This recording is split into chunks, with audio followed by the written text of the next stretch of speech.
Todos tenemos una idea de lo que es una alimentación saludable. Sin embargo, tendemos a alimentarnos con comidas repletas de grasas y de calorías. No somos muy cuidadosos a la hora de balancear los nutrientes y además estamos dejando de lado las frutas y las verduras e incorporando cada vez más alimentos industrializados. La gran pregunta es cómo asegurarnos los nutrientes que necesitamos para mantenernos sanos y al mismo tiempo estar alejados de las enfermedades crónicas que tienen que ver con una mala alimentación.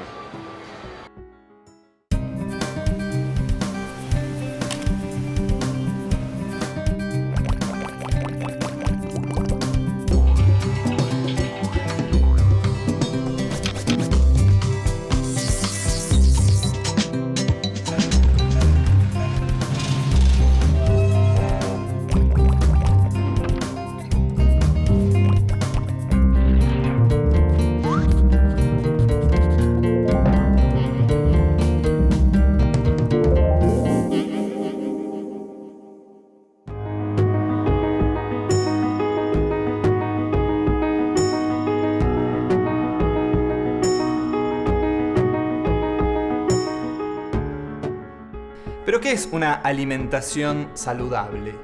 ¿Qué clase de plan alimentario nos podría asegurar los nutrientes que necesitamos para vivir y al mismo tiempo que nos mantengamos alejados de las enfermedades? Bueno, para resolver este problema, hace algunas décadas los nutricionistas inventaron la pirámide alimentaria, un dibujo de una pirámide, y dividieron los alimentos en grupos y colocaron en cada posición los alimentos de acuerdo a cuánto debíamos consumir de ellos. Pero las pirámides fracasaron, son confusas, son difíciles de entender, entonces hoy la mayoría de los nutricionistas prefiere hablar de óvalo nutricional.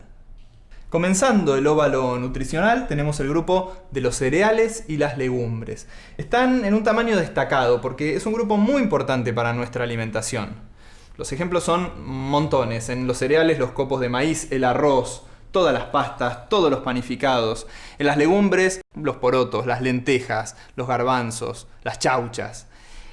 Este grupo tiene dos problemas. Por un lado, suele estar muy exacerbado. Se consumen más cereales, especialmente, que lo que debería consumirse, porque son alimentos económicos, son alimentos muy rendidores.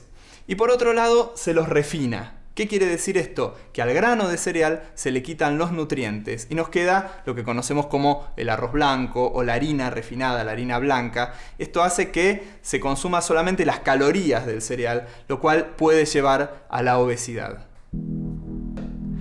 El segundo grupo del óvalo nutricional es el de las frutas y las verduras. También es muy importante.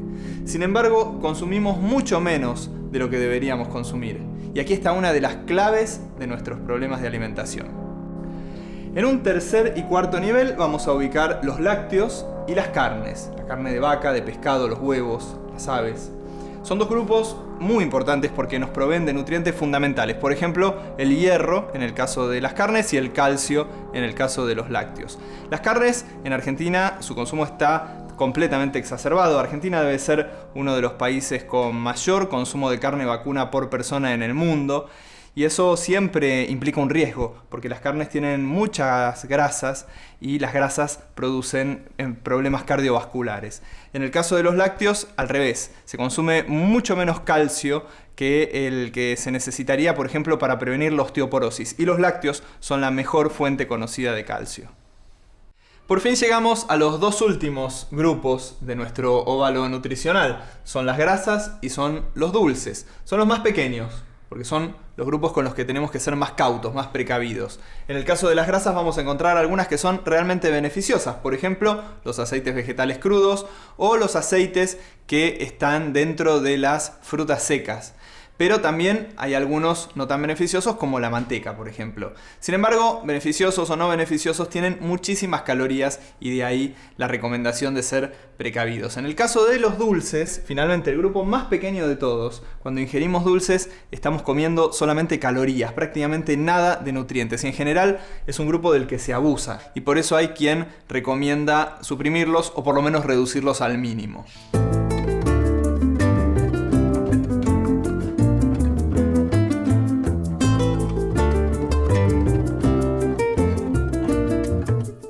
Otro modelo para orientarnos respecto de una alimentación saludable y equilibrada es el plato. Se trata de un plato dividido en 4: frutas, verduras, granos y proteínas. Esta división asegura una mayor presencia de vegetales frescos. No es una guía en el sentido estricto, sino más bien un recordatorio de qué debemos consumir cada día. El icono de una dieta equilibrada. ¿Qué es una alimentación saludable?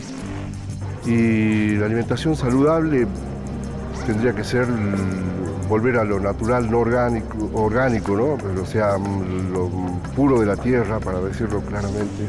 Una alimentación variada, que tenga todo tipo de alimentos, verduras, frutas, carnes, cereales. En general trato de darle eso a mi familia. Me parece que el alimento primero vendría a ser de la cadena alimenticia la carne y después los derivados. Tendríamos que comer más pescado, por ejemplo, y sin embargo no lo hacemos. Comer en pocas cantidades de todo, pero no excesivamente. Y como para empezar es fundamental un buen desayuno. Y comer muchas verduras, no tomar gaseosa, no comer pan, no comer muchas harinas. Y todo lo que tenga que ver con el beneficio para el organismo. Y comer lo más natural posible, no tanto frito. En mi casa se cultivaba la verdura, o sea, había una huerta al fondo y tenías que agarrar y comer eso, ¿me entiendes? Lo que uno se producía. Hoy en día con todos los químicos y todo que hay, te hacen una lechuga de 2 metros y comes eso, consumís eso, ¿viste? Es mucho más dañino para nuestra salud y sin embargo se compra. Una dieta equilibrada podría ser aquella que en realidad cubre las necesidades nutricionales, como mencionamos antes, de una persona. Y tendría que tener, para hacerlo más gráfico, tendríamos que incluir todos los días determinados grupos de alimentos. Los alimentos se agrupan en función a las características nutricionales que tienen.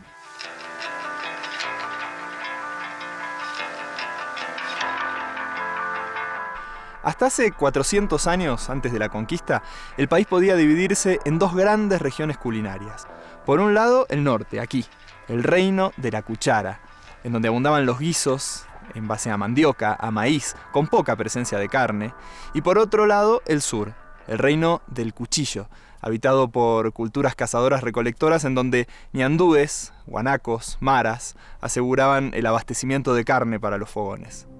Pero entonces llegó el hombre blanco, y junto con el hombre blanco el ganado doméstico y el trigo, y toda una serie de nuevas recetas y formas de preparar alimentos. Los pueblos originarios fueron diezmados y su cultura arrasada, pero la carne vacuna y el trigo, que se daban generosamente en estas tierras, no desaparecieron y comenzaron a calar una profunda huella en nuestra cultura culinaria. Durante la época virreinal, los esclavos eran alimentados con guisos. Los criollos elegían la carne de vaca, el pescado, las verduras y frutas de huerta. El mate era lo único que atravesaba todos los estratos. Hacia fines del siglo XIX, comenzaron a llegar en masa los inmigrantes europeos, y con ellos nuevas pautas culturales. Los platos de los días de la colonia sumaron nuevas frutas y verduras cultivadas por los quinteros italianos. Los vascos trajeron los lácteos y los alemanes toda clase de fiambres y embutidos. Medialunas y panqueques fueron legado de los franceses. Hasta la manera de hacer el asado se modificó. La tradicional cruz criolla se cambió por la parrilla europea horizontal.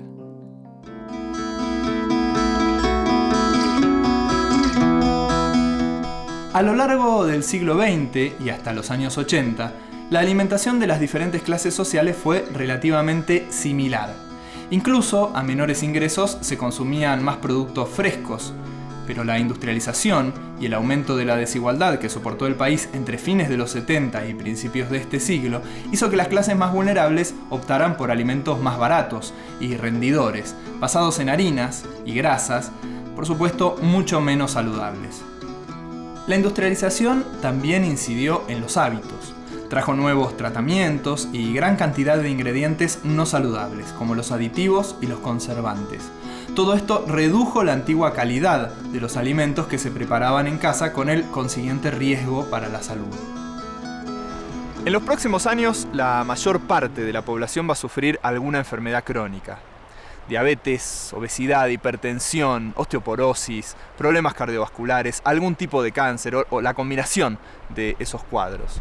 La buena noticia es que podemos hacer mucho para evitarlo, porque está demostrado que una alimentación saludable ayuda a prevenir esas enfermedades que por supuesto matan, pero mucho antes que eso, empeoran la calidad de vida.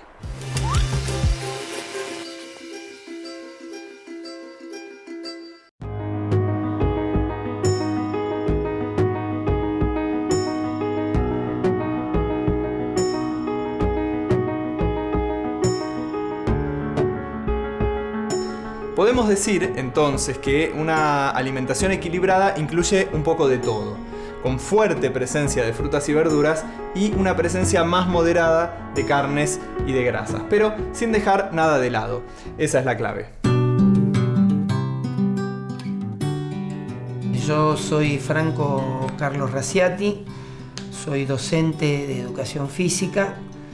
Bueno, con respecto a la alimentación, uno va transcurriendo los años y va cambiando. Es decir, como todo chico, el tema de las verduras ni lo tocás. Es decir, me acuerdo mi madre tratando de meterme todas las verduras y yo no queriéndolas.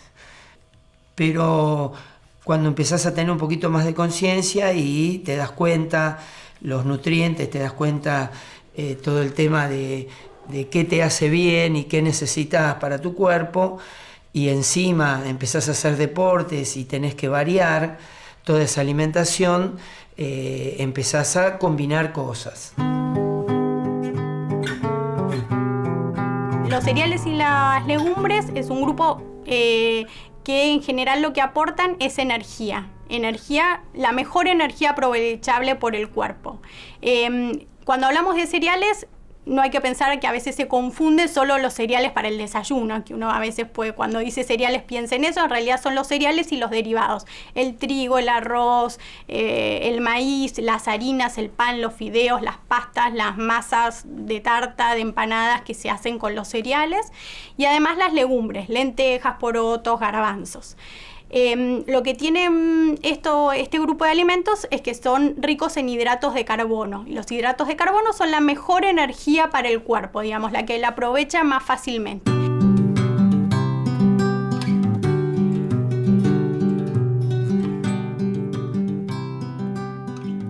Las frutas y verduras son fundamentales en la alimentación, y acá los argentinos, por una encuesta que se hizo hace poco, es una encuesta nacional de factores de riesgo, se vio que el 42% aproximadamente de los argentinos no consumimos frutas y verduras todos los días.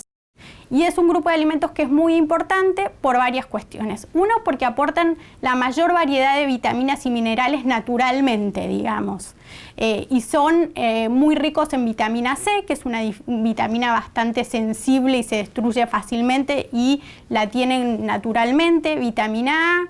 Tienen sustancias naturales que se llaman antioxidantes, que se sabe que están asociados a prevenir algunas enfermedades, como por ejemplo las cardiovasculares, y además son muy ricos en fibra.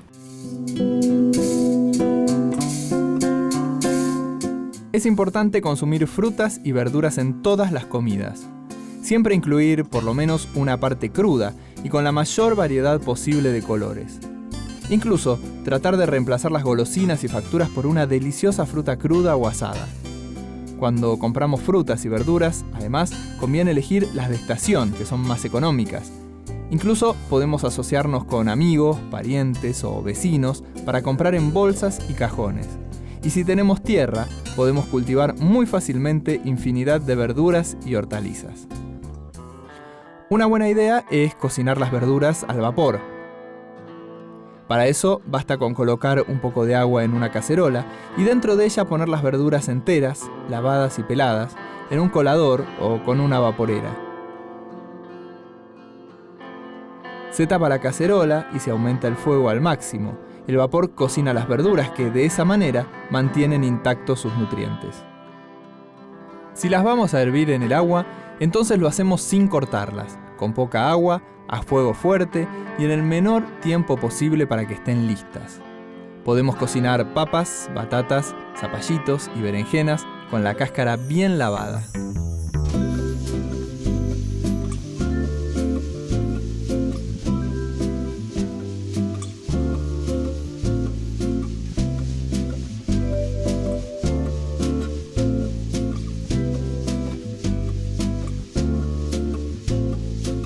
Una receta que les puedo sugerir para comer en familia puede ser un pollo a la plancha. El pollo ayudaría a cubrir la porción de carne que necesitamos consumir por día. Si elegimos la pechuga, es el corte más magro que tiene el pollo. Conviene cocinarlo sin la piel, o sea, antes de ponerlo a cocinar, sacarle la piel.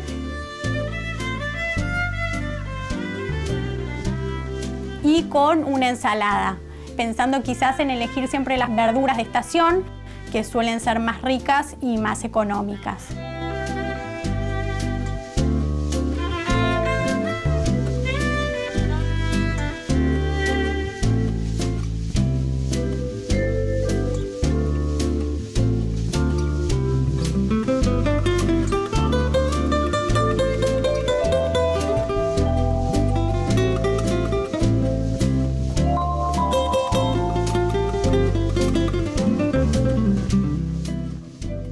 Quería presentarles esta pechuga hecha a la sartén, necesariamente acompañada por unos huevos duros y unos vegetales que hemos decidido zanahoria y remolacha hechos al vapor. Espero que les guste.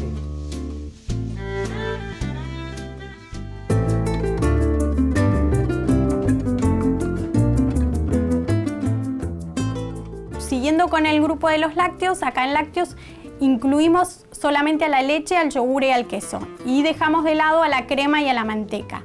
¿Por qué esta separación? Porque en realidad la leche, el yogur, los yogures y los quesos son ricos en proteínas y en calcio, y en cambio la crema y la manteca tienen mayor proporción de grasas, por eso pertenecen a otro grupo que hablaremos más adelante.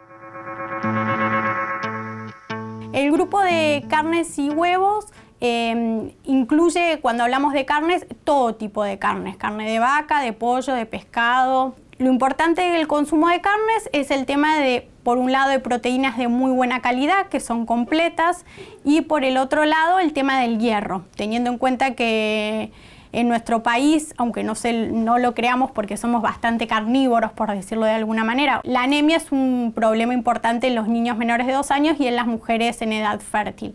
Entonces el hierro que tienen las carnes es un hierro que es muy aprovechable por el cuerpo, por el organismo.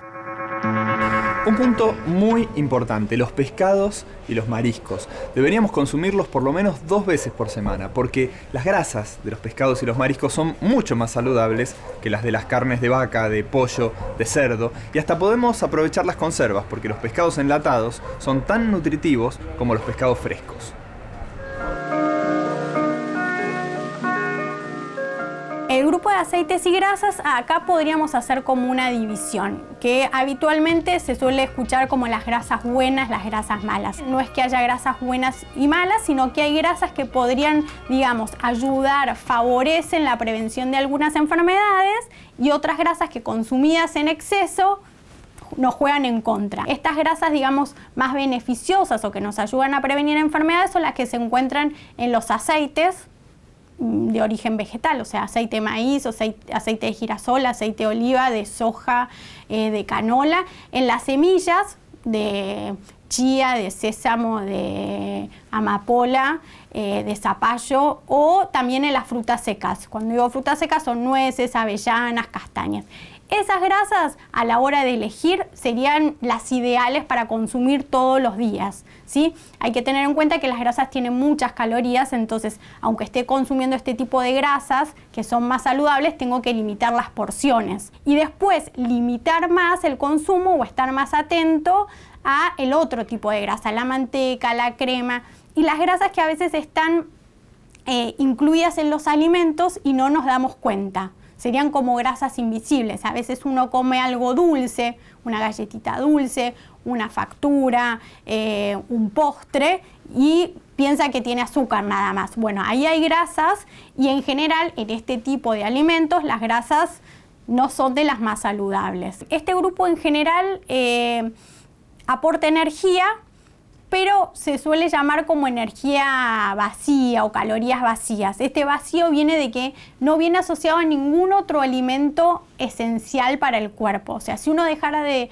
consumir azúcares, miel o algunas bebidas que son muy ricas en azúcares, no tendría ningún déficit, ¿sí? Forman parte de nuestra cultura, hacen más ricos algunos alimentos, y una alimentación saludable contempla poder consumir azúcares y dulces. Lo que hay que tener en cuenta es las cantidades que consumimos y con qué frecuencia, digamos.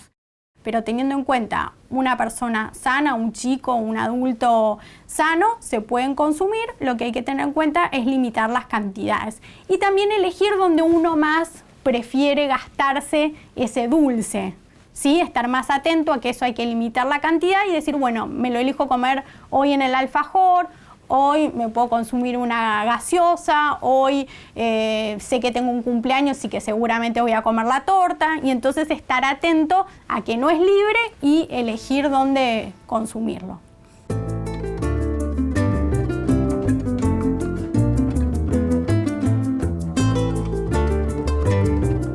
Algunas indicaciones sobre dos infaltables en la mesa. Por empezar, la sal. Los alimentos ya contienen toda la sal, todo el sodio que necesitamos. La que le agregamos con el salero es de vicio, de gusto, es un mal hábito que puede desencadenar en consecuencias muy serias como la hipertensión. Podemos reemplazar la sal por hierbas aromáticas o por condimentos naturales como el ajo, que nos permiten resaltar el sabor de los alimentos, y no utilizar sal mientras estamos cocinando. También, por supuesto, reducir al mínimo el consumo de alimentos industrializados con exceso de sodio, por ejemplo, los calditos saborizantes o los cubitos para hacer sopas. Y después el agua. 2 litros de agua por día son casi una garantía de buena salud. Podemos reemplazar con agua las bebidas y los jugos artificiales, que más allá de lo que sugieran envases y sobres, no tienen nada ni de saludables ni de naturales.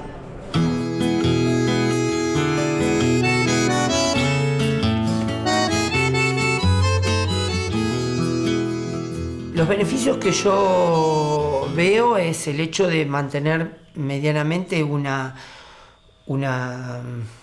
postura, una silueta, una imagen que realmente, ayudado con el deporte, no cambia. El común de la gente que me conoce dice, ¿cómo te mantenés flaco? Es decir, la imagen es de una persona que se mantiene bien, que está saludable.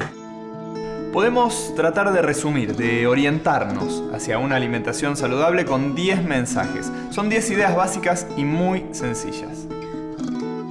1. Comer con moderación e incluir alimentos variados en cada comida. 2.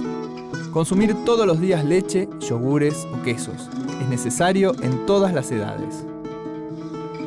3. Comer diariamente frutas y verduras de todo tipo y color. 4. Comer una amplia variedad de carnes rojas y blancas, retirando la grasa visible. 5. Preparar las comidas con aceite preferentemente crudo y evitar la grasa para cocinar. 6. Disminuir los consumos de azúcar y sal. 7. Consumir variedad de panes, cereales, pastas, harinas, féculas y legumbres. 8. Disminuir el consumo de bebidas alcohólicas y evitarlo en niños, adolescentes, embarazadas y madres lactantes. 9. Tomar abundante cantidad de agua potable durante todo el día. 10. Aprovechar el momento de las comidas para el encuentro y diálogo con otros. Dijimos al principio de este capítulo que buena parte de nosotros va a sufrir en el futuro de alguna enfermedad crónica relacionada con la mala alimentación. Pero ese futuro puede evitarse, puede prevenirse. ¿Cómo? Bueno, modificando hábitos, justamente los que tienen que ver con la comida. No cuesta nada, no demanda más tiempo ni más dinero, apenas más atención y más responsabilidad hacia nosotros mismos, pero también hacia quienes están a nuestro cuidado.